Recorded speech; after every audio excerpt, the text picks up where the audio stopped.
Hello दोस्तों। मेरा नाम है प्रवीण विश्वकर्मा। आप देख रहे हैं लिंक्ड बायोलॉजी। कल के लेक्चर में हम लोग ने जाना था कि सेल डॉक्टराइन सेल प्रिंसिपल या फिर मॉडर्न सेल थ्योरी क्या क्या चीज़ों को बताता है। उनमें से कुछ बातों को हम लोगों ने कल जाना, जैसे कि genetic material, homeostasis, cell differentiation, growth and growth. आज के इस सेशन में हम लोग जानेंगे इंडिपेंडेंसी और नीड के बारे में। अगर मैं इंडिपेंडेंसी की बात करूँ, इंडिपेंडेंसी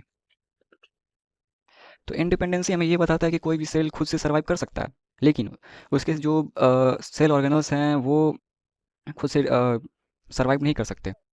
जैसे कि मान लीजिए मैंने यहाँ पे एक पेट्री डिश लिया, उसमें मैंने एक सेल को रखा ग्रो होने के लिए। ये एक अगार मीडियम है, अगार मीडियम। तो इस अगार मीडियम में ये सेल तो ग्रो हो जाएगा, बहुत ईजिली ग्रो होगा। लेकिन इसके अंदर जो भी क्लोरोप्लास्ट है या फिर माइटोकॉन्ड्रिया है, जो भी अदर ईआर हुआ, गाल्जी हुआ, लाइसोसोम हुआ, ये सब चीज़ें अपने आप से सर्वाइव नहीं कर सकती। अब क्यों नहीं कर सकती? अब सर्वाइव सेल क्यों सर्वाइव कर जाता है? तो सबसे पहली बात तो सेल के पास खुद का डीएनए होता है। Every cell have its own DNA. So जैसा कि आपको पता ही होगा कि मॉलिक्यूलर बायोलॉजी में रेप्लिकेशन होता है, रेप्लिकेशन, ट्रांसक्रिप्शन, ट्रांसलेशन, ईटीसी। तो जब इस सेल के पास का खुद का डीएनए है तो ये रेप्लिकेशन परफॉर्म कर सकता है, ट्रांसक्रिप्शन परफॉर्म कर सकता है, ट्रांसलेशन भी परफॉर्म कर सकता है। और जब इस तीनों की तीनों चीज़ें प्रोसेस होंगे, तो डीएनए से प्रोटीन बनेगा। उस प्रोटीन का जो भी काम होगा या फिर जो भी मटेरियल्स बनेंगे उनका जो भी काम होगा वो इंडिपेंडेंटली कर सकेंगे। लेकिन अगर बात करूँ मैं इसके सब सेलुलर ऑर्गेनल्स की, जैसे कि ई आर हुआ, एस ई आर हुआ, आर ई आर हुआ, वैसे तो ये दोनों ई आर के टाइप्स होते हैं। E R means endoplasmic reticulum, S E R means smooth endoplasmic reticulum, R E R means rough endoplasmic reticulum. अगर और की बात करूँ तो lysosome, Golgi body, in case plant, chloroplast. तो ये कुछ सेल ऑर्गेनल्स हैं।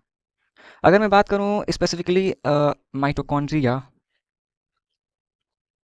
और क्लोरोप्लास्ट के में, तो आप लोग ये जानते ही हैं कि क्लोरोप्लास्ट और माइटोकॉन्ड्रिया के पास खुद का डीएनए होता है, जो कि चाहे तो कई सारे प्रोटीन्स को बना सकता है। लेकिन इन दोनों सेल ऑर्गेनल्स का जो डीएनए है वो हर एक एंजाइम को नहीं बना सकता, जो कि माइटोकॉन्ड्रिया क्लोरोप्लास्ट के फंक्शनिंग के लिए जरूरत होते हैं। जैसे कि अगर बात करूँ मैं क्लोरोप्लास्ट की, तो क्लोरोप्लास्ट के पास एक एंजाइम होता है जिसको रूबिस्को बोला जाता है, रूबिस्को। अब इस रूबिस्को का पूरा नाम होता है ribulose 1,5 bis phosphate carboxylase oxygenase. अब ये जो एंजाइम है वो दो सब यूनिट से मिलकर बना होता है, एट 8 लार्ज सब यूनिट और 8 स्मॉल सब यूनिट। अब ये 8 लार्ज सब यूनिट में चार चार के डीमर में होते हैं, चार डीमर 8 लार्ज सब यूनिट में और 4 डीमर 8 स्मॉल सब यूनिट में। तो अगर मैं बात करूँ इन सब यूनिट्स की, तो जैसे कि मान लीजिए ये क्लोरोप्लास्ट, ये रूबिस्को, ये इसके सब यूनिट्स 8 स्मॉल 8 लार्ज।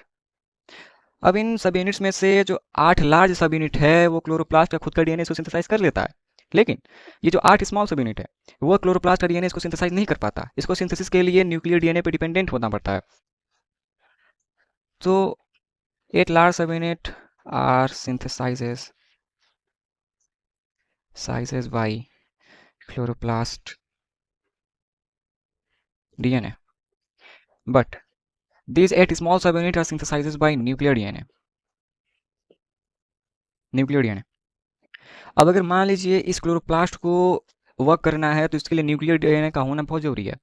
इसीलिए मैं बोलता हूँ कि ये सेल थ्योरी बोल रही है कि सेल इंडिपेंडेंटली सर्वाइव कर सकता है, लेकिन सेल ऑर्गेनल्स इंडिपेंडेंटली सर्वाइव नहीं कर सकते।